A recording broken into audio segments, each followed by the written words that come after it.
Hello students.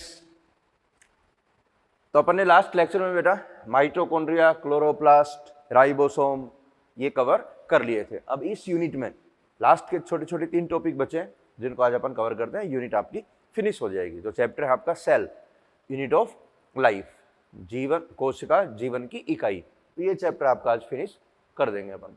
ठीक है, तो नेक्स्ट जो टॉपिक है वो है आपका सेंट्रोसोम।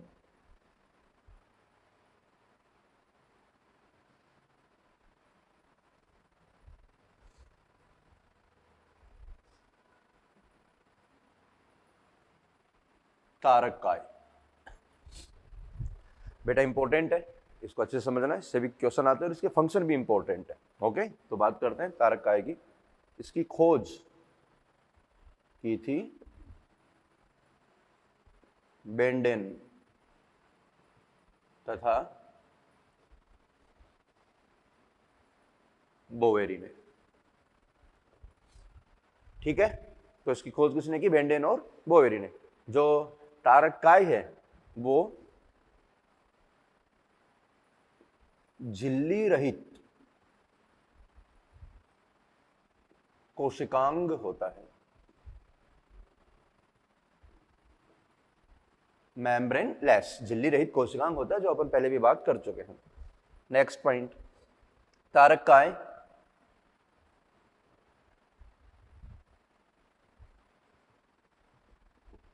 जंतुओं में पाया जाता है।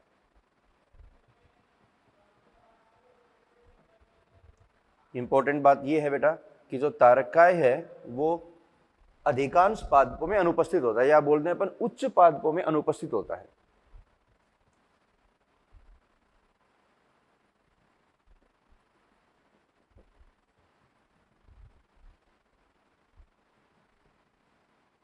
अनुपस्थित, तो अपन बोल सकते हैं तारककाय जो है वो एनिमल सेल का कैरेक्टर होता है, प्लांट्स का कैरेक्टर नहीं होता। अपन ने डिफरेंस में भी मेंशन किया था।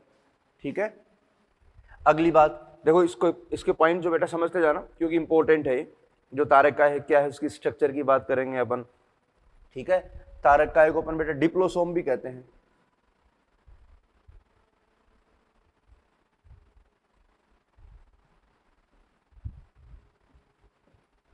अब बात करेंगे पहले तारककाय की स्ट्रक्चर की, फिर सेंट्रियोल की बात करेंगे। तारककाय बोलते हैं सेंट्रियोल, सेंट्रियोल इसके अंदर पाया जाता है। ठीक है, तो यहां पर मैं बात कर रहा हूं बेटा स्ट्रक्चर ऑफ सेंट्रोसोम।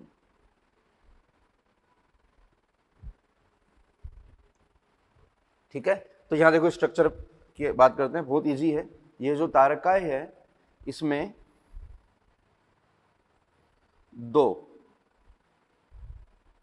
बेलनाकार एक दूसरे के लंबवत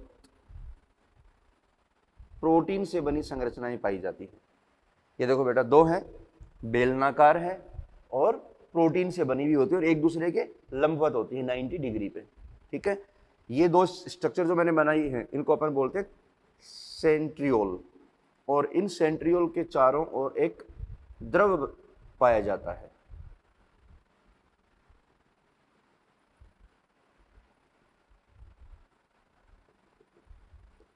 बात करते हैं इंपॉर्टेंट स्टेटमेंट पे रहना, स्टेटमेंट काफी महत्वपूर्ण है इसके। तो देखो बेटा अभी बताओगे मुझे, ये जो 2 स्ट्रक्चर हैं, ये वाले, ये कौन है? सेंट्रियोल।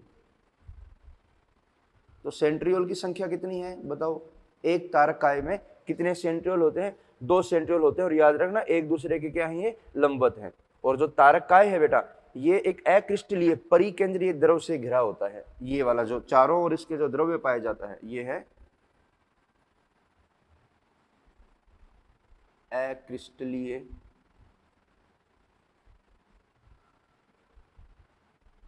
परिकेंद्रीय द्रव्य।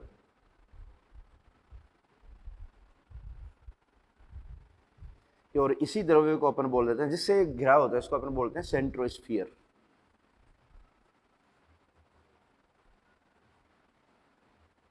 ये इसी को काइनोप्लाज्म नाम से भी जानते हैं।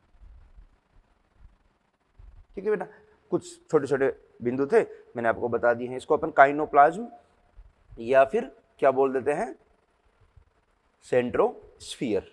ठीक है, इंपॉर्टेंट है, याद रखना, काइनोप्लाज्म अथवा सेंट्रोस्फीयर। तो ये कौन है? ये अक्रिस्टलीय परिकेंद्रित द्रव होता है जो सेंट्रियोल के चारों ओर उपस्थित होता है। तो ये स्ट्रक्चर जो मैंने बनाई है ये है सेंट्रोसोम। तो एक सेंट्रोसोम में कितने? 2 सेंट्रियोल होते हैं जो एक दूसरे के लंबवत होते हैं। यही लिख रहा हूं मैं,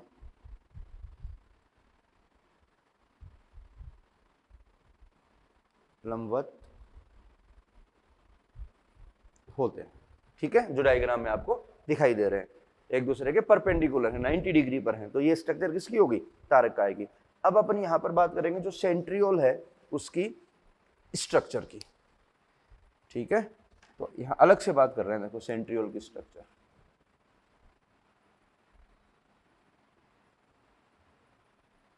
सेंट्रियोल,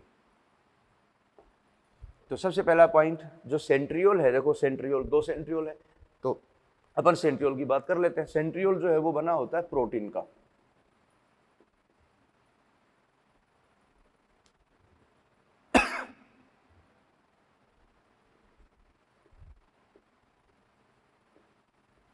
प्रोटीन का बना होता है।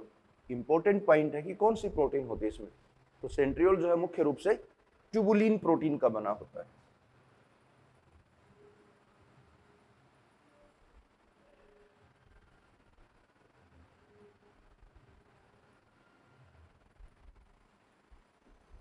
क्लियर? सेंट्रियोल की अगर टीएस की बात करें तो सेंट्रियोल की जो टीएस है, देखो बेटा ये होती है टीएस, आपको पता ही है।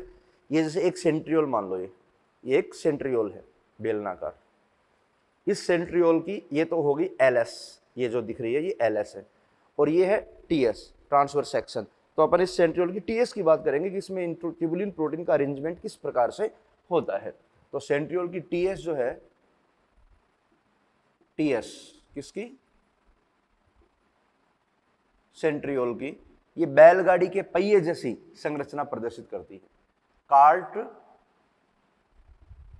व्हील स्ट्रक्चर, बैलगाड़ी का जो पहिया होता है उसके जैसी संरचना पाई जाती है किसमें? सेंट्रियोल की टीएस में, जो अपन बात करेंगे। तो उसकी स्ट्रक्चर क्या है वो सारा डायग्राम में बनाऊंगा, ध्यान देना बेटा, डायग्राम में है ना, बनाते बनाते बता दूंगा मैं आपको। ओके, तो जो सेंट्रियोल है उसकी टीएस की बात कर रहे हैं, तो यहां पर मैं डायग्राम बना रहा हूं टीएस ऑफ सेंट्रियोल, ये लो।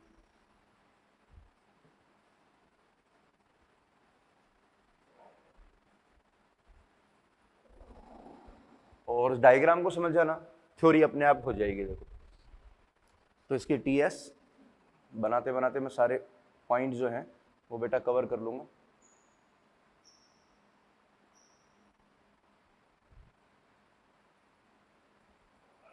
बैलगाड़ी के पहिए जैसी संरचना होती है। तो ये देखो इसका सेंटर का पॉइंट हो गया ये, जिसको हब बोलेंगे।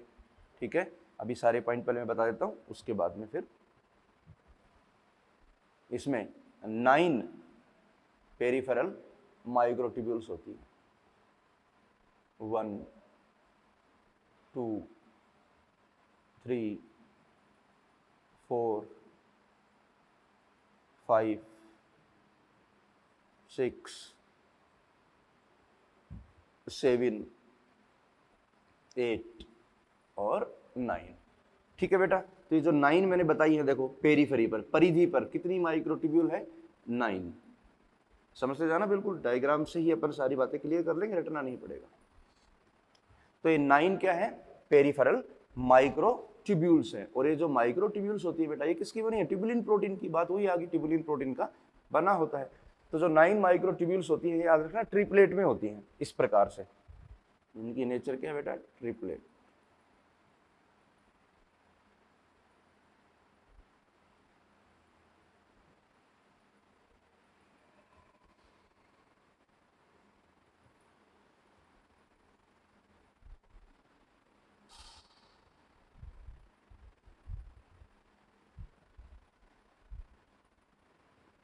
ये किसमें है बेटा? ट्रिपलेट में, त्रिक में होती हैं। और इनके मध्य जो दूरी होती है वो बिल्कुल समान दूरी होती है, कांस्टेंट डिस्टेंस होती है। देखें, ये देखो ट्रिपलेट में है, तो ये जो ट्रिपलेट में बताइए, ट्रिपलेट का मतलब हो गया 3-3 के सेट में है, त्रिक नेचर बोलते हैं इसको, ट्रिपलेट नेचर।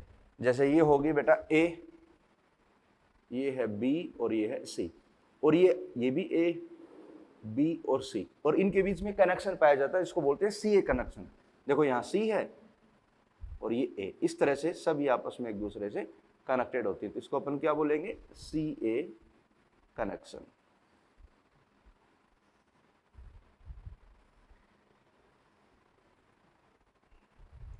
ठीक है, तो ये कौन सा कनेक्शन हो गया, सी ए कनेक्शन।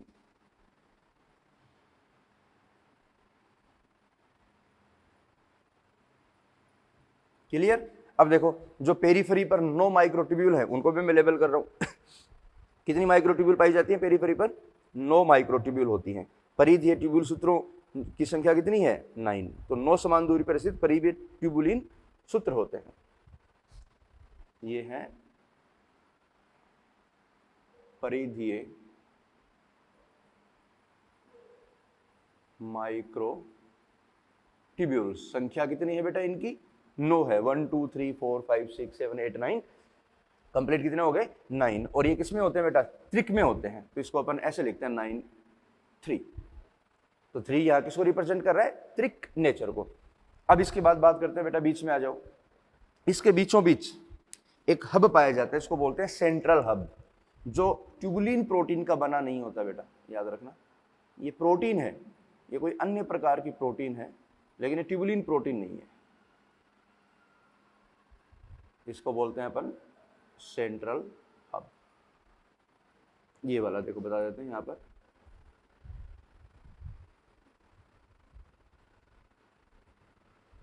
तो ये हब किसका बना है, प्रोटीन का बना है, लेकिन ये ट्यूबुलिन प्रोटीन नहीं होती। ट्यूबुलिन प्रोटीन चारों तरफ पाई जाती है।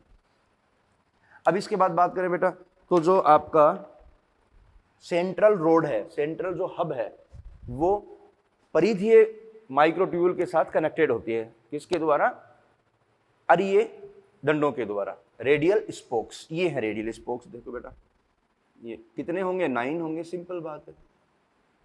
1 2 3 4 5 6 7 8 और 9, ये क्या कहलाते हैं, रेडियल स्पोक्स।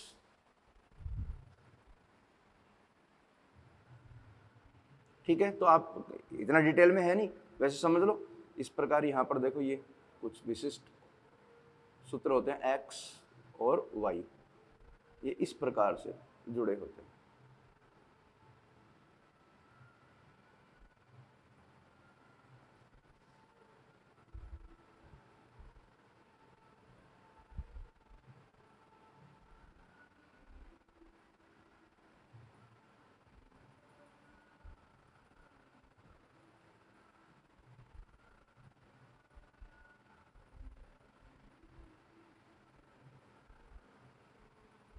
ठीक है, तो ये क्या है, रेडियल स्पोक्स। यहां लेबल कर रहा हूं, देखो ध्यान से देखना बेटा, ये है रेडियल स्पोक्स।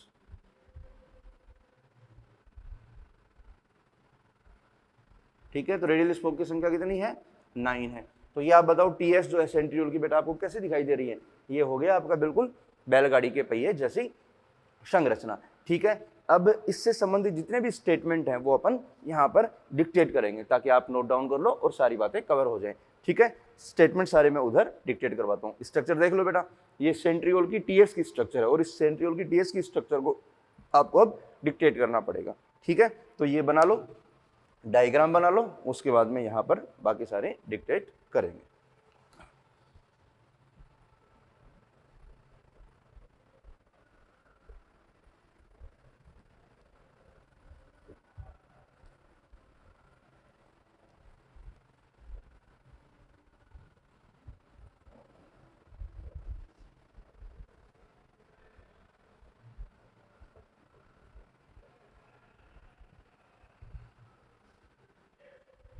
ठीक है बच्चों, तो ये जो आपने स्ट्रक्चर बनाई है उसके कुछ पॉइंट्स हैं जो आपको डिक्टेट करने हैं। पहला पॉइंट देखो, तारक केंद्र संख्या में 9 समान दूरी पर स्थित परिधीय ट्यूबुलिन सूत्रों से बने होते हैं। ये 9 समान दूरी पर स्थित परिधीय ट्यूबुलिन के 9 सूत्र हैं। ठीक है, प्रत्येक सूत्रक त्रिक में होता है, अभी बताया मैंने, त्रिक ट्रिपलेट में होता है। पास के त्रिक आपस में जुड़े होते हैं। ये जो त्रिक हैं ये आपस में क्या है, सीए कनेक्शन द्वारा जुड़े होते हैं। तारक केंद्र का अग्र भीतरी भाग प्रोटीन का बना होता है। ये जो तारक केंद्र है उसका अग्र भीतरी भाग प्रोटीन का बना होता है, इसको अपन हब बोलते हैं, धुरी बोलते हैं। ये जो धुरी होती है ये परिधीय त्रिक से अरीय दंडों द्वारा जुड़ी होती है। तो कितने अरीय दंड है बेटा? 9 अरीय दंड है। क्लियर यहां तक की बात? ओके, अब बात करते हैं बेटा कार्य। जो तारक काय है उसके कार्य क्या है? इंपॉर्टेंट है, कार्य से क्वेश्चन आता है जनरली। तो सबसे पहला पॉइंट समझे बेटा, जो आपका तारक काय है वो जंतु कोशिका में तारक केंद्र या तारक काय की बात है, कोशिका विभाजन में सहायक होता है। पहला फंक्शन क्या हो गया? कोशिका विभाजन में सहायक। बात करेंगे अपन, जो तारक काय है ये तर्कु उपकरण का निर्माण करता है, तर्कु उपकरण का निर्माण करता है। लेकिन याद रही अपन एनिमल सेल की बात कर रहे हैं, प्लांट सेल में नहीं होता। तो तर्कु उपकरण का निर्माण कौन करता है? तारक काय। और तर्कु उपकरण कोशिका विभाजन में सहायक होता है।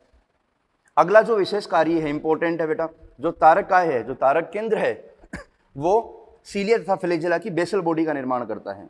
अभी बात करेंगे सीलिया तथा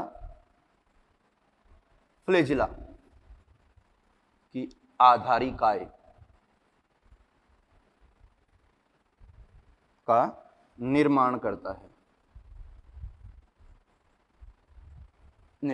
है, तो सीलिया फ्लैजेला की जो बेसल बॉडी होती है बेटा, अभी स्ट्रक्चर आने वाली है, उसकी जो बेसल बॉडी हो किसकी बनी होती है? सेंट्रोसोम की। तो देखो बेटा, जो सेंट्रोसोम उसमें अरेंजमेंट जो है माइक्रोट्यूब्यूल का, आप कैसे मेंशन करोगे? 9+0। समझना बेटा, 9 पेरिफेरल माइक्रोट्यूब्यूल्स हैं, 9 है पेरिफेरल है, +0। 0 क्यों लिखा है यहां पर? क्योंकि मध्य में, सेंटर में माइक्रोट्यूब्यूल नहीं है बेटा, याद रखना। ये हब है, ये प्रोटीन है, लेकिन ये माइक्रोट्यूब्यूल नहीं है। तो यहां पर क्या मेंशन करेंगे? 0। और ये परिधि कितनी होगी? 9। और 9 किसमें होती है? त्रिक होती है। तो आप ये फॉर्मूला याद रखना कि सेंट्रोसोम या सेंट्रियोल में माइक्रोट्यूब्यूल का अरेंजमेंट कैसा होता है। तो आंसर क्या आ जाता है?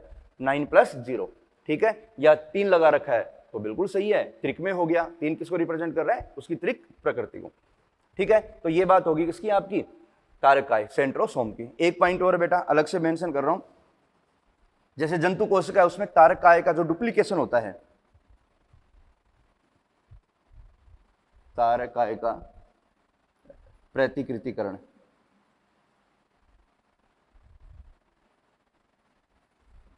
या डुप्लीकेशन, वो होता है एस प्रावस्था में, एस फेज में होता है। याद रखना, आगे सेल डिवीजन में आ जाएगा। ठीक है, तो ये तारक काय से संबंधित बातें होगी। अब तारक काय के बाद अपन बेटा अगला जो टॉपिक लेंगे वो लेंगे सीलिया तथा फ्लैजेला, जो बिल्कुल सिंपल है। ये सारे डिक्टेट करने बेटा आपको, इनको मेंशन कर लेना।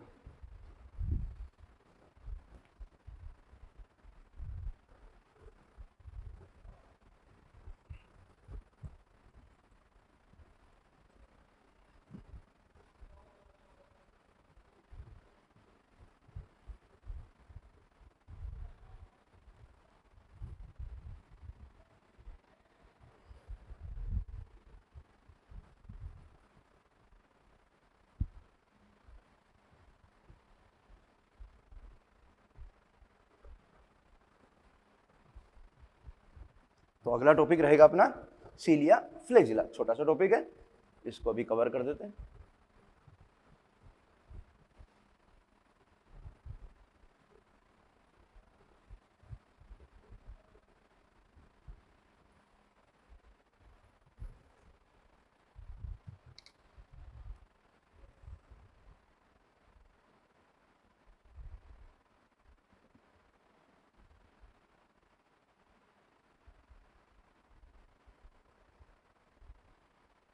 सीलिया तथा फ्लैजेला, इनको हिंदी में मेंशन कर देता हूं एक बार। सीलिया को बोलते हैं पक्षमाभ और फ्लैजेला कशाभिका।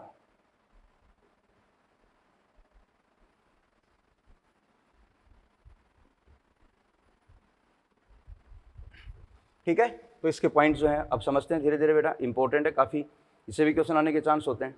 ठीक है, तो जो ये सीलिया फ्लैजेला होती है बेटा, ये रोम सदृश से झिल्ली पर मिलने वाली अपवृद्धि होती है।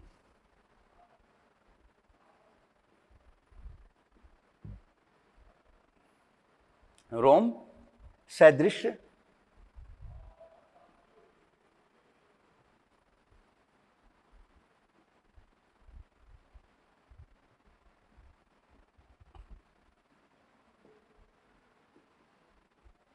मिलने वाली अपवृद्धि होती है। पॉइंट का मतलब समझे बेटा, ये जैसे यूकैरियोटिक सेल है, अपन यहाँ पर सीलिया फ्लैजेला किसकी बात करें बेटा, यूकैरियोटिक सेल की। तो देखो यहाँ पर किस प्रकार से सीलिया फ्लैजेला बनती है, जैसे मैं डायग्राम से बता रहा हूँ ताकि कंफ्यूजन ना हो जाए। ये देखो बेटा रेड कलर से ये फ्लैजेला निकल के बाहर आ रही है, ठीक है, जो प्रोटीन की बनी होती है, ट्यूबुलिन प्रोटीन की अभी बात करते हैं। इसके चारों ओर इस प्लाज्मा झिल्ली का आवरण होता है। तो अपन ये लिखा है ये रोम सदृश से झिल्ली से निकली अपवृद्धि होती है। और जो बेटा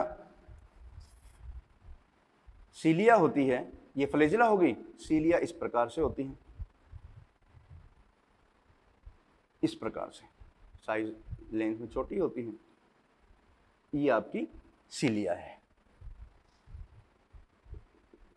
और ये है फ्लैजेला।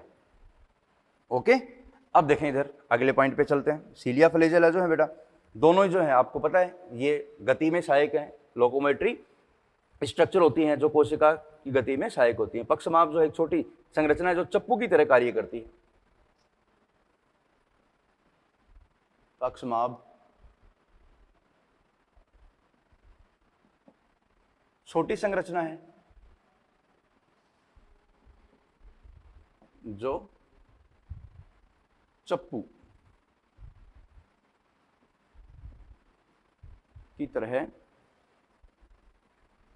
कार्य करती है। समझ गए बेटा, चप्पू देखो इसकी स्ट्रक्चर देखो किस तरह से है, चप्पू तो ये इस तरह से मूवमेंट करेगी चप्पू की तरह, जिससे कोशिका भी गति करेगी और उसके बाहर का जो माध्यम है वो भी क्या करेगा, गति करेगा। इसमें दोलन गति होती है, अभी डिफरेंस में बात करेंगे, ठीक है। अगली बात करें तो फ्लैजेला जो है, इनमें दोनों में डिफरेंस बताऊंगा मैं, एक बार कुछ पॉइंट समझ लो। जैसे ये फ्लैजेला यूकैरियोटिक फ्लैजेला है बेटा, ठीक है, यूकैरियोटिक फ्लैजेला प्रोकैरियोटिक फ्लैजेला के समवर्ती होती है। यहां समवर्ती का मतलब है बेटा एनालोगस, कारण क्योंकि दोनों का कार्य समान है लेकिन संरचना भिन्न होती है। आपको पता है बेटा यूकैरियोटिक फ्लैजेला ट्यूबुलिन प्रोटीन की बनी होती है और प्रोकैरियोटिक फ्लैजेला बताया था, याद करो, फ्लैजेलिन प्रोटीन की बनी होती है, लेकिन दोनों के कार्य समान, इसलिए एनालोगस स्ट्रक्चर है ये, ठीक है, लेकिन संरचना में क्या है, भिन्न भिन्न है।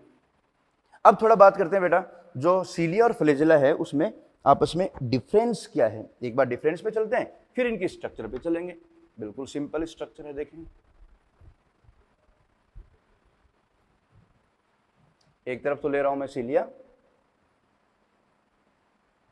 और इधर ले लेते हैं फ्लैजेला। समझना बेटा बहुत इंपॉर्टेंट है। पहला पॉइंट, सीलिया जो है वो संख्या में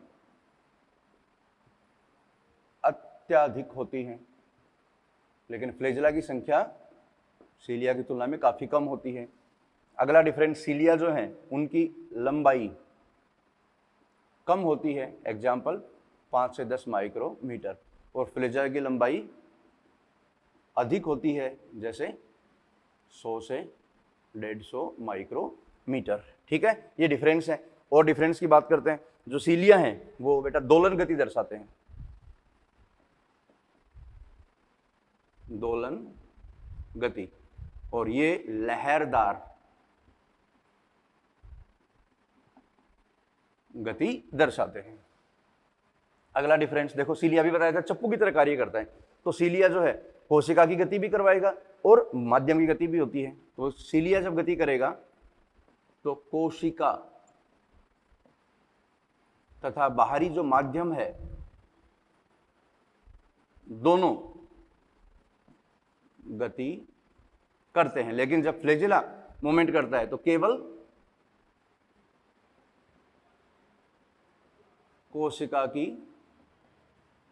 गति होती है, ठीक है। अब बात करें फंक्शन की तो बेटा बिल्कुल सिंपल है, जो इनके फंक्शन है वो बता देते हैं। एक पॉइंट और लिख लो, जो सीलिया हैं ये पूरी सतह पर होते हैं,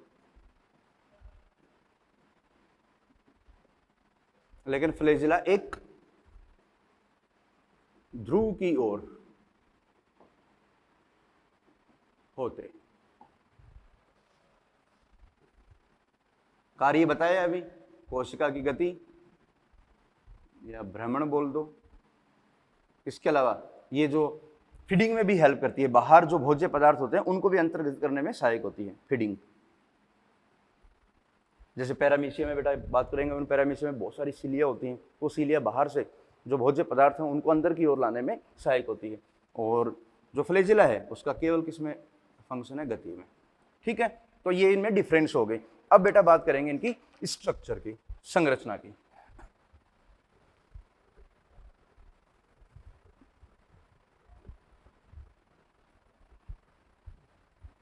तो सीलिया और फ्लैजिला बेटा स्ट्रक्चर की बात करें तो बेसिकली स्ट्रक्चर में समान ही होती है, बस ये थोड़ा सा डिफरेंस जो था मैंने आपको बता दिया।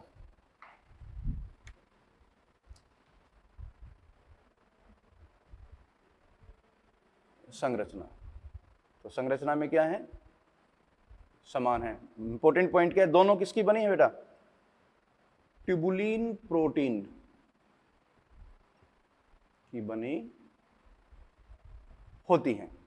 अगर दोनों की मैं बेसिक स्ट्रक्चर की बात करूं तो इस प्रकार से स्ट्रक्चर होती है बेटा, जैसे हल्का सा समझ लेना, जो सीलिया फ्लैजिला है कि कोई भी स्ट्रक्चर बना लो, ये आपकी फ्लैजिला है, अंदर वाला जो भाग है वो प्रोटीन भाग है।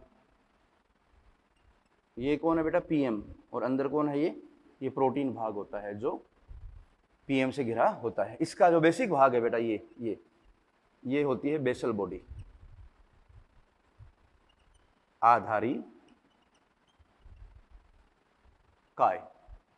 और अभी बताया था बेटा बेसल बॉडी जो है वो कौन बनाता है, सेंट्रोसोम द्वारा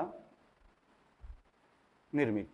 और ये इसका मुख्य भाग है जो बाहर की ओर निकला होता है, कोशिका के बाहर की ओर निकला होता है, तंतुरोम जैसी संरचना के रूप में पाया जाता है।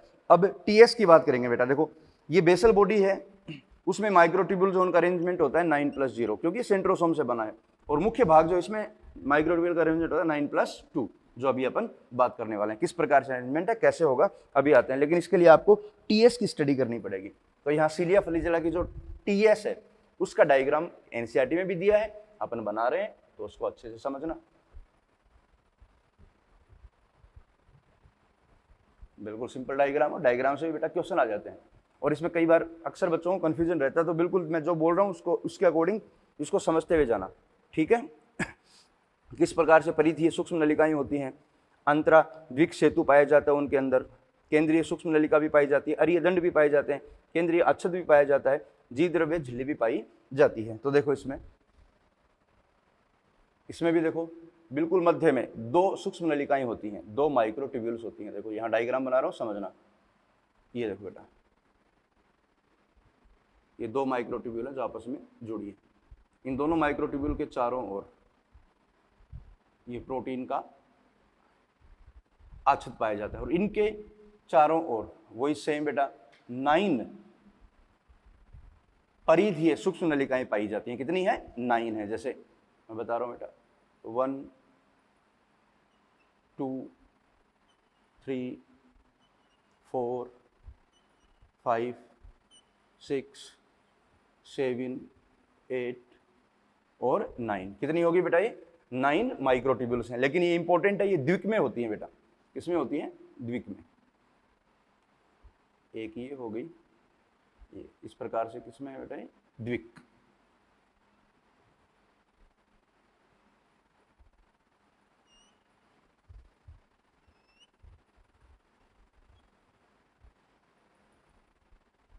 ये द्विक में पाई जाती है। ठीक है, और ये आपस में क्या है, एक दूसरे से कनेक्टेड है। देखो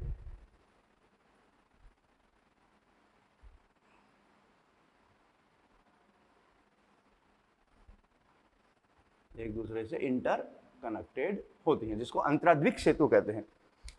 तो पहला देखो, अब अगली बात करें, मैं दोनों डायग्राम को पहले कंप्लीट करता हूं। इसके चार हो रही है, तो कोर पोर्ट हो गया, पोर्शन हो गया।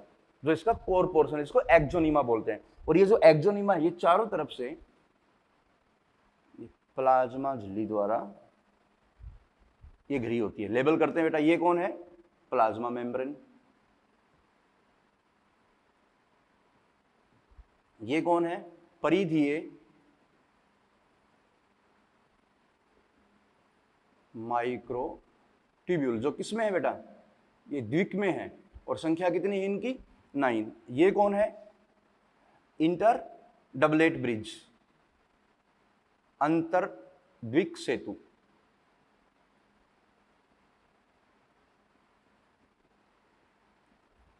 ये इसका आच्छद है, प्रोटीन आच्छद। और ये बीच में, ये देखो बेटा यहां पर, ये भी क्या है? माइक्रोट्यूब्यूल्स हैं, लेकिन ये सेंटर है, बीच में है। सेंट्रल माइक्रोट्यूब्यूल जो कितनी होती हैं? 2 हैं। संख्या में कितनी है? 2 हैं। ठीक है। और ये आपस में ये 9 अरीय दंडों द्वारा इन पेरिफेरल ट्यूब्यूल से जुड़ी होती है। 1 2 3 4 5 6 7 8 9। ये क्या है? ये अरीय दंड है। 9 अरीय दंड। ठीक है। तो ये इसकी स्ट्रक्चर होगी। यहां पर कुछ और स्ट्रक्चर होती है बेटा, समझा देता हूं। ये जो माइक्रोट्यूब्यूल है, यहां पर ये मोटर पाई जाती है इस प्रकार से। देखो डायग्राम भी दिया है, रफ डायग्राम बना रहा हूं। ये सब में होती है। ये मोटर प्रोटीन होती है जो इसकी मूवमेंट में सहायक होती है। ठीक है। तो ये स्ट्रक्चर होगी किसकी? TS of cilia and flagella. TS किसकी है? ये TS of cilia and flagella. अब इसकी टीएस के जो बिंदु हैं मैं सारे मेंशन करूंगा जो आपको बनाने हैं, जो इसकी। अब आप खुद बताओ बेटा, इसमें जो माइक्रोट्यूब्यूल का अरेंजमेंट है वो कैसा हो गया? 9 + 2। यहां पर देखो 9 जो है, 9 पेरिफेरल ट्यूब्यूल है, वो किसमें? द्विक में है, तो यहां क्या मेंशन करेंगे? 2। और ये 2 कौन सी हैं? सेंटर में 2 माइक्रोट्यूब्यूल है, तो ये हो गया 2। तो इसका अरेंजमेंट क्या कहलाता है? 9 + 2 अरेंजमेंट। किसका? सीलिया फ्लैजेला का। और सेंट्रोसोम का अरेंजमेंट कैसा है बेटा? 9 + 0। अगर क्वेश्चन पूछे कि सीलिया फ्लैजेला की जो आधारिकाय है उसमें माइक्रोट्यूब्यूल का अरेंजमेंट कैसा होगा, तो आंसर क्या जाएगा? 9 + 0। क्यों? क्योंकि वो सेंट्रोसोम से बनी है। और बाकी कुछ ना बोले, सीलिया फ्लैजेला की बात करें तो सीलिया फ्लैजेला में मुख्य भाग जो होता है वो है आपका 9 + 2 अरेंजमेंट का। ये अंदर वाला भाग मुख्य भाग है, जिसको अपन क्या बोलते हैं? एक्सोनीमा। एक्सोनीमा। और जो एक्सोनीमा है वो चारों ओर से किससे घिरा होता है? प्लाज्मा मेम्ब्रेन से। ठीक है। तो इसके जो इंपॉर्टेंट पॉइंट है वो सारे मैं अब डिक्टेट कर रहा हूं। इस संरचना से रिलेटेड जो भी पॉइंट है सारे एक एक करके सारे पॉइंट लिखूंगा, ताकि आप जो है डिक्टेट कर लो। और इनसे बहुत इजी क्वेश्चन आता है। स्ट्रक्चर समझनी है आपको बेटा, कंफ्यूज नहीं होना। स्ट्रक्चर से जो क्वेश्चन आ रहे हैं मैंने आपको बता दिए कि किस प्रकार से वो क्वेश्चन डिजाइन करेगा। जैसे इलेक्ट्रॉन सूक्ष्मदर्शी से अध्ययन करते हैं तब पता चला कि पक्षमाव व कशाभिका जीव द्रव्य झिल्ली से ढके होते हैं। देखो ये प्लाज्मा मेम्ब्रेन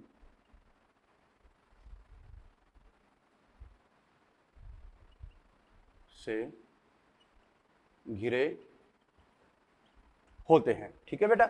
अगला पॉइंट इंपॉर्टेंट है, इनका जो कोर होता है उसको अक्षसूत्र कहते हैं। इनके कोर को अक्षसूत्र, एक्सोनीमा कहते हैं। बेटा समझना, ये जो कोर है अंदर वाला, प्लाज्मा मेम्ब्रेन के अंदर जो भाग मैंने बनाया वो होता है अक्षसूत्र। तो कोर क्या कहलाता है? अक्षसूत्र। अगला पॉइंट हो गया। अब नेक्स्ट पॉइंट क्या होगा? ये जो सूक्ष्म नलिकाएं हैं, ये अक्षसूत्र किसका बना होता है? सूक्ष्म नलिकाओं का, जो इसके लंबे अक्ष के समानांतर स्थित होती हैं। तो अक्षसूत्र माइक्रोट्यूब्यूल का बना होता है।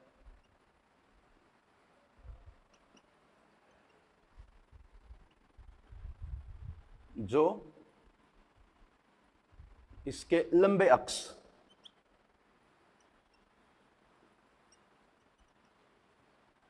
के समानांतर होती हैं। समझना बेटा, लंबा अक्ष ये जैसे फ्लैजिला है, आप टीएस देख रहे हो, यहाँ से इसका अरेंजमेंट आपको बता दिया कैसा अरेंजमेंट है। अब ये हो गया इसका लंबा अक्ष, तो ये जो अक्ष सूत्र है वो लंबे अक्ष के समानांतर इस प्रकार से व्यवस्थित होते हैं पीछे की ओर, क्योंकि आपने टीएस देखी है, और ये लंबा अक्ष हो गया पीछे की ओर, इस तरह से ये व्यवस्थित होती हैं। अब जो नेक्स्ट पॉइंट है वो और भी इंपॉर्टेंट है। अक्ष सूत्र के केंद्र में एक छोटा सूक्ष्म नलिका का जोड़ा होता है बेटा, ठीक है, ये सामने डायग्राम बेटा, अक्ष सूत्र के केंद्र में सूक्ष्म नलिका का जोड़ा होता है। देखो बेटा, बीच में दो जो एक जोड़े के रूप में व्यवस्थित होती हैं, और 9 द्विअरीय परिधि की ओर व्यवस्थित सूक्ष्म नलिकाएं होती हैं।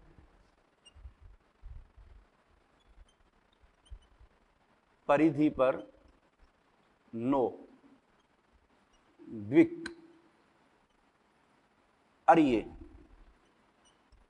सूक्ष्म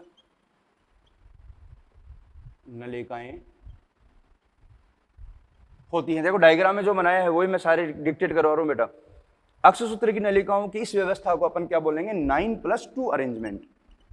तो अक्ष सूत्र जो है उसकी जो व्यवस्था है उस व्यवस्था को अपन यहां मेंशन करेंगे 9+2 अरेंजमेंट। वेरी वेरी इंपॉर्टेंट, जहां से अक्सर क्वेश्चन आता है। तो जो कोर होता है उसमें माइक्रोट्यूब्यूल का जो अरेंजमेंट है वो कैसा है, 9+2। 9 क्या है, पेरीफेरी पर, और 2 उसके सेंटर में पाई जाती हैं। तो ये आपको याद रखना है।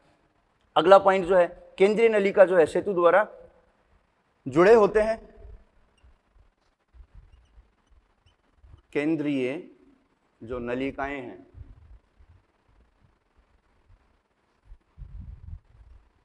वो सेतु द्वारा जुड़ी होती हैं। देखो ये केंद्रीय नलिकाएं आपस में सेतु द्वारा जुड़ी होती हैं, और इनके चारों ओर एक प्रोटीन का आच्छादन पाया जाता है।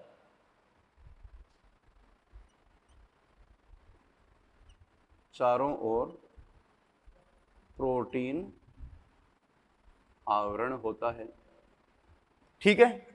ये पॉइंट हो गए। परिधि पे जो द्विक के प्रत्येक नलिका के अरेदंड द्वारा जोड़ते हैं, तो अपन बोल सकते हैं परिधीय द्विक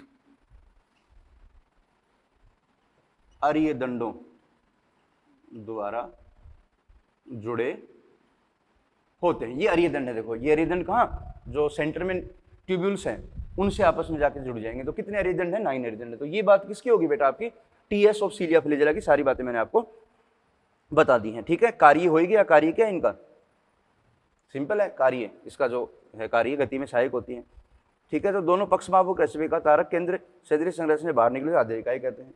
ये बेटा थोड़े से इंपॉर्टेंट पॉइंट है, थोड़ा स्पीड क्योंकि थ्योरेटिकल पोर्शन है तो फटाफट इसको फिनिश करते हैं। जो सीलिया फ्लैजिला है उसका जो आधारिका है वो कौन बनाता है, ये लो, सीलिया तथा फ्लैजिला का आधारिकाय सेंट्रोसोम द्वारा बना होता है, ठीक है।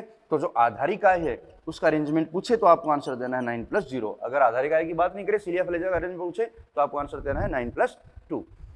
तो ये बात होगी किसकी बेटा, आपकी सीलिया तथा फ्लैजिला की। अब सीलिया फ्लैजिला के बाद एक छोटा सा लास्ट टॉपिक बचा आपका, वो है कोशिका कंकाल, कोशिका पंजर, ठीक है। तो ये आपको मेंशन करने सारे पॉइंट बेटा, सारे याद करने, इन्फॉर्मेटिव है सारे, एक दो बार रिवाइज करोगे याद हो जाएंगे।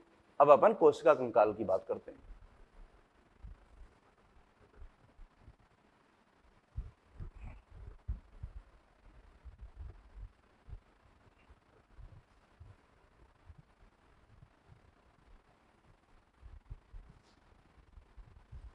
साइटोस्केलेटन, इससे भी कभी कभार क्वेश्चन आने के चांस रहते हैं, इसलिए साइटोस्केलेटन को थोड़ा सा अपन समराइज कर ही देते हैं।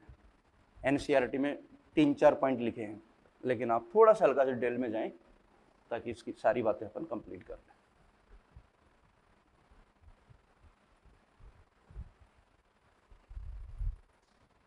तो अगला आपका टॉपिक है साइटोस्केलेटन।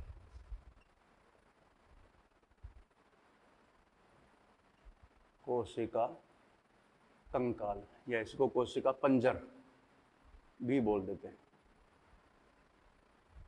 ठीक है, इसके कुछ पॉइंट है। ये है यूकैरियोटिक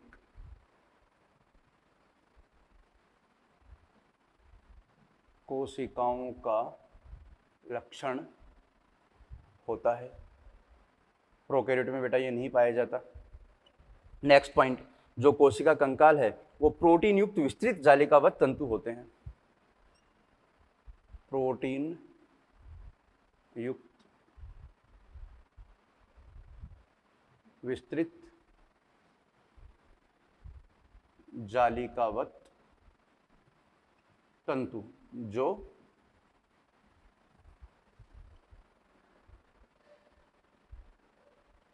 कोशिका द्रव्य में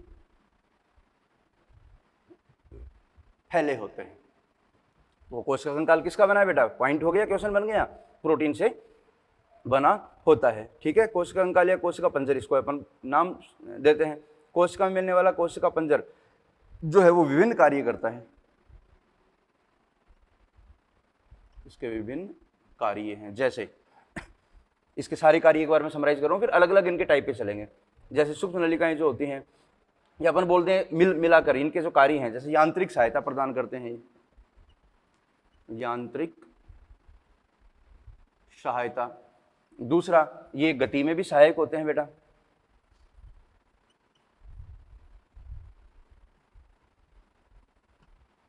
तीसरा, कोशिका आकार को बनाए रखते हैं। और एक कार्य और है इनका, ये जो है कोशिका आकार को बनाए रखते हैं और इसके अलावा यांत्रिक सामर्थ्य प्रदान करते हैं और गति में सहायक होते हैं। इसके अलावा इसके अन्य और भी कार्य हैं बेटा। ठीक है, जो अपन एक एक करके इनके टाइप पे आएंगे तब अपन उनको डिस्कस करेंगे। तो जो कोशिका कंकाल है साइटोस्केलेटन, उसके 3 प्रकार हैं बेटा। साइटोस्केलेटन जो है वो 3 प्रकार में बांटा गया है। ये एनसीईआरटी में नहीं दिया, केवल नाम लिखे, थोड़ा डिटेल में ले लेते हैं। पहला माइक्रोट्यूब्यूल्स, दूसरा माइक्रो फिलामेंट या इनको एक्टिन फिलामेंट भी बोलते हैं। तीसरा है इंटरमीडिएट फिलामेंट।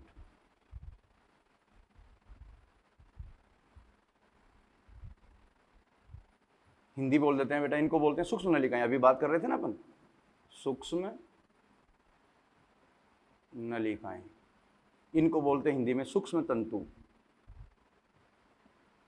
हिंदी भी साथ में मेंशन कर लेना बेटा। और ये है मध्यावर्ती तंतु।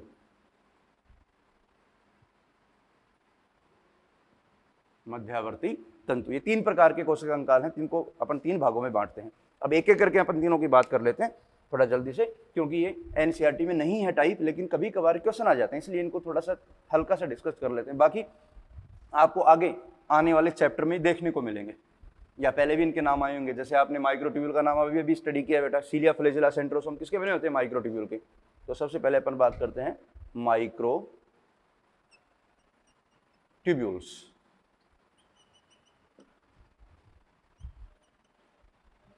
सूक्ष्म नलिकाएं। तो सबसे पहला पॉइंट इसका सबसे इंपॉर्टेंट, ये ट्यूबुलिन प्रोटीन की बनी होती है।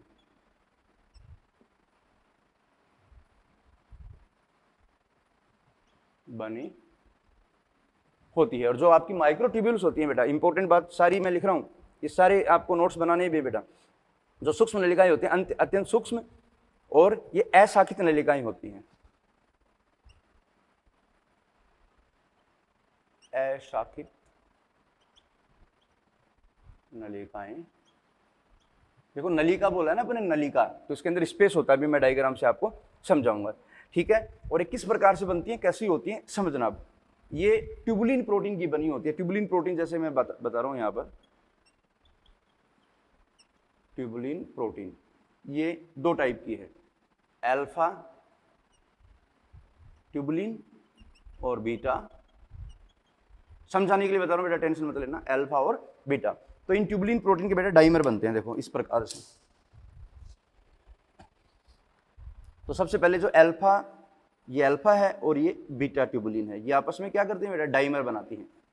अल्फा और बीटा, एक तरफ नेगेटिव चार्ज होता है, एक तरफ पॉजिटिव चार्ज होता है, तो अल्फा बीटा के क्या बन जाते हैं बेटा, डाइमर बनते हैं। फिर ये डाइमर आपस में मिलकर एक तंतु बनाते हैं, अल्फा बीटा, अल्फा बीटा, इस प्रकार से एक तंतु का निर्माण होता है जिसको अपन बोलते हैं प्रोटोफिलामेंट।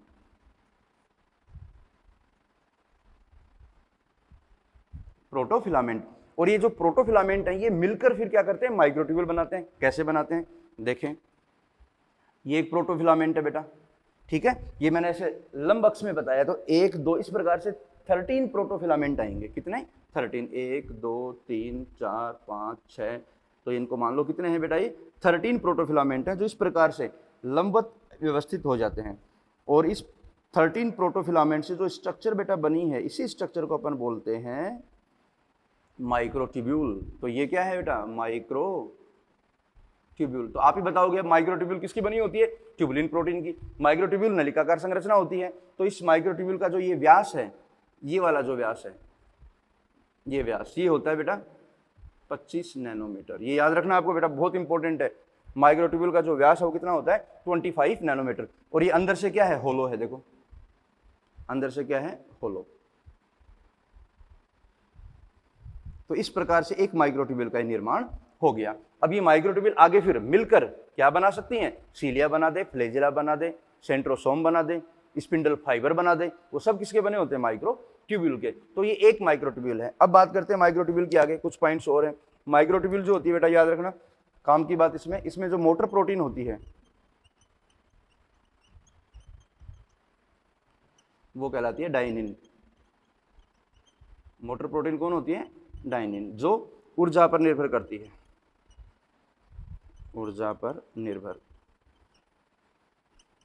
ठीक है। बिना एनर्जी के ये फंक्शन नहीं करेगी, एटीपी डिपेंडेंट होती है, ऊर्जा द्वारा ही अपना कार्य करती है। तो ये बात होगी माइक्रोट्यूब्यूल की थोड़ी सी। अब फंक्शन की बात करें माइक्रोट्यूब्यूल के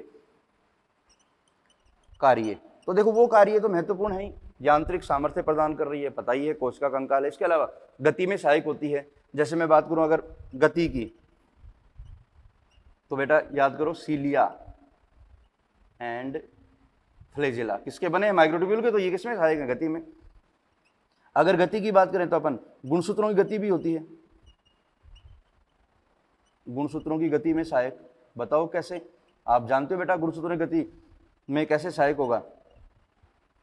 गुणसूत्रों की गति कौन करवाता है बेटा, स्पिंडल फाइबर। याद आया, स्पिंडल फाइबर। जो तरकु तंतु होते हैं वो भी किसके बने होते हैं, माइक्रोट्यूब्यूल के। तो अपन कह सकते हैं ये गुणसूत्रों की गति में भी सहायक है। इसके अलावा ये कोशिका गति में भी सहायक है, बता दिया, गुणसूत्रों की गति में भी सहायक है। इसके अलावा सेल प्लेट निर्माण में सहायक होती है, बताएंगे सेल डिवीजन में। सेल प्लेट निर्माण में सहायक, जो कोशिका पट्टिका बनती है प्लांट सेल में, उसका निर्धारण कौन करता है, माइक्रोट्यूब्यूल्स करती हैं। तो इसके कार्य हो गए, ठीक है। अब माइक्रोट्यूब्यूल के बाद अपन बात करेंगे किसकी, माइक्रोफिलामेंट की। ये सारे पॉइंट बना लो बेटा, ठीक है। ये सारे पॉइंट सारे काम के हैं जो एग्जाम में आए हुए हैं। माइक्रोफिलामेंट और इंटरमीडिएट फिलामेंट में केवल 3 पॉइंट हैं, वो अभी बता देते हैं।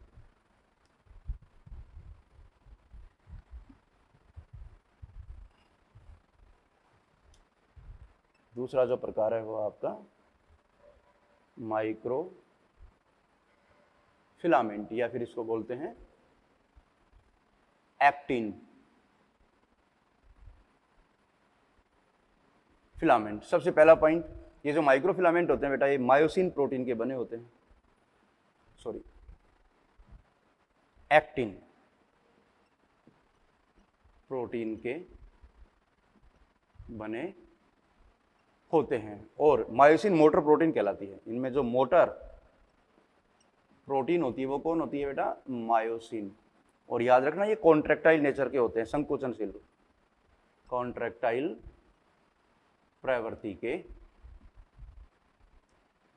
होते हैं। अगला पॉइंट, इनका जो व्यास है वो बहुत इंपॉर्टेंट है, व्यास। तो इनका व्यास जो होता है वो होता है लगभग 6 से लेके 8 नैनोमीटर। याद रखना है बेटा, 6 से लेके 8, सबसे कम व्यास इनका पाया जाता है 6 से लेके 8 नैनोमीटर का, ठीक है। और ये ठोस संरचनाएं होती हैं, ठोस संरचनाएं होती हैं। अब थोड़ी इंपॉर्टेंट बात ये आ गई, आपको पता है ये पेशी कोशिकाओं में पाई जाती हैं जहाँ पर ये मसल कॉन्ट्रैक्शन में हेल्प करती हैं। तो इसके जो फंक्शंस हैं वो सारे मैं आपको बता रहा हूँ, ठीक है। कार्य पहला पता ही है, यांत्रिक सामर्थ्य। दूसरा, ये सारे कार्य देखो आगे कहीं ना कहीं आप पढ़ोगे, आएंगे ये, ठीक है। ये सूडोपोडिया निर्माण में सहायक होती है, सूडोपोडिया। याद करो बेटा, जो अमीबा होता है, अमीबा में जो सूडोपोडिया होते हैं, ये अमीबा है, तो यहाँ पर इस तरह से सूडोपोडिया जो बनते हैं, उन सूडोपोडिया के निर्माण में कौन सहायक होती है? Micro filament. तीसरा, जो माइक्रो फिलामेंट्स होते हैं ये आपके माइक्रोविली निर्माण में सहायक होते हैं, माइक्रोविली सूक्ष्मांकुर निर्माण में सहायक। अगला, जो माइक्रो फिलामेंट होते हैं, जब अपन पढ़ेंगे बेटा साइटोकाइनेसिस, तो वहाँ पर एनिमल सेल में साइटोकाइनेसिस खांच विधि द्वारा होता है, विदलन होता है। तो खांच विधि में जो फरो बनता है, जो खांच बनती है, उसमें कौन सहायक होता है? माइक्रोफिलामेंट। खांच निर्माण में सहायक कौन होंगे? माइक्रोफिलामेंट्स, ठीक है। एंडोसाइटोसिस में सहायक होते हैं,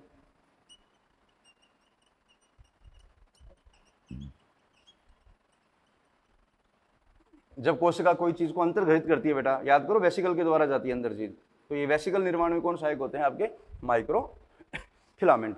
और वैसे भी आपको पता है ये मसल कॉन्ट्रैक्शन वगैरह में भी हेल्प करते हैं। तो ये बात होगी किसकी? माइक्रोफिलामेंट की, ठीक है। ये कोई खास नहीं है, ये आउट ऑफ एनसीईआरटी, लेकिन मैं बता रहा हूँ क्योंकि ये सारी चीजें आप आगे या पीछे कहीं ना कहीं पढ़ोगे, ठीक है। अब इसके बाद बात करते हैं इंटरमीडिएट फिलामेंट की।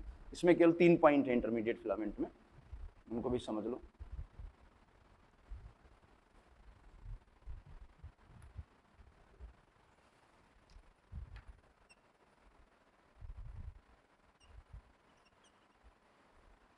इंटरमीडिएट फिलामेंट सबसे इंपॉर्टेंट, ये ग्लोबुलर प्रोटीन के बने होते हैं, प्रोटीन के बने होते हैं। इनमें मोटर प्रोटीन नहीं पाई जाती, मोटर प्रोटीन एब्सेंट। बस इतना याद रखना आपको। व्यास, इनका व्यास जो होता है वो होता है 10 नैनोमीटर, ठीक है बेटा। जो मैं बता रहा हूँ वो याद रखना है, 10 नैनोमीटर, जो एग्जाम में आया हुआ है, ठीक है। तो जो इंटरमीडिएट फिलामेंट होती है उनके कुछ फंक्शंस हैं, 1-2 फंक्शन बता देते हैं। जैसे ये आपने क्रिएटिन नाम सुना होगा, उसमें भी इंटरमीडिएट फिलामेंट होते हैं। ये कोशिकांगों को यथावत बनाए रखते हैं, आकृति को निर्धारित करते हैं। तो सबसे इंपॉर्टेंट जो कार्य है, ये कोशिकांगों को बनाए रखते हैं, उनको ये सपोर्ट प्रोवाइड करवाते हैं। इसके अलावा इंटरमीडिएट फिलामेंट जो होते हैं, आपके कुछ प्रोटीन जो हैं, विभिन्न प्रकार की प्रोटीन से निर्मित होते हैं। इनमें जैसे क्रिएटिन है, डेस्मीन, विमेंटिन, नाम सुने हैं सारे बेटा आपने, क्रिएटिन, डेस्मीन, विमेंटिन, ये इंटरमीडिएट फिलामेंट का निर्माण करती है, इंटरमीडिएट फिलामेंट में पाई जाती है, जो कोशिका के अंदर पाए जाते हैं, जो यांत्रिक सामर्थ्य में सहायक होते हैं, कोशिकांगों को अपनी यथास्थिति पर बनाए रखते हैं और ये कोशिका के आकार को भी बनाए रखते हैं। तो ये बात होगी आपकी किसकी? साइटोस्केलेटन की। तो बेटा ये सेल बायोलॉजी फर्स्ट में जो पहला चैप्टर था उसको अपन ने कंप्लीट कर दिया। केंद्रक को अपन अगली यूनिट में कंसिडर करेंगे, ठीक है। जो अगली यूनिट होगी उसको अपन केंद्रक में जो है स्टडी कर लेंगे। बात समझ में आ गई? क्लियर? तो पूरा आप एनसीईआरटी से रिवाइज करना, थोड़ा डिटेल में लिया है, वो एक्स्ट्रा बातें आप नोट कर लेना, कभी कभार एग्जाम में पूछ लेते हैं, कभी कभार आती हैं, 2-4-5 साल में एक बार ये डाल देते हैं बाहर के क्वेश्चन, तो उसके लिए भी अपन प्रिपेयर रहें, ठीक है।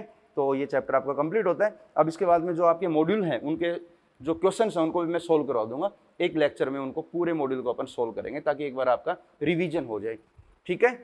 Okay, all the best.